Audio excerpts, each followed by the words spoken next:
আমাদের জামালপুরের মামুন ভাইয়ের জন্য সবাই ধানের শীষ মার্কা ভোট দিবেন। ধানের শীষ প্রতীক সবারই আগ্রহ। আমাদের মামুন ভাই 17 বছর আগে সে জামালপুর জেলার সাধারণ সম্পাদক হিসেবে অনেক কাম করছে। উনির কাছে গরিব দুঃখী মেথর সহ সমস্ত মানুষ সবারই এক চোখে দেখে।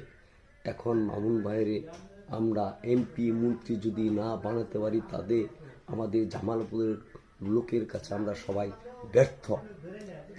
আমরা আশা করি এবছর আমাদের মামুন ভাই কোনো প্রতিদ্বন্দ্বী নাই। আমাদের মামুন ভাই ধানের শীষ প্রতীকে সরকার দিছে, আমরা তারে ধানের শীষ মার্কা ভোট দিব এই আশা ব্যক্ত করে আমি আমার বক্তব্য শেষ করছি। বাংলাদেশ জাতীয়বাদী দল।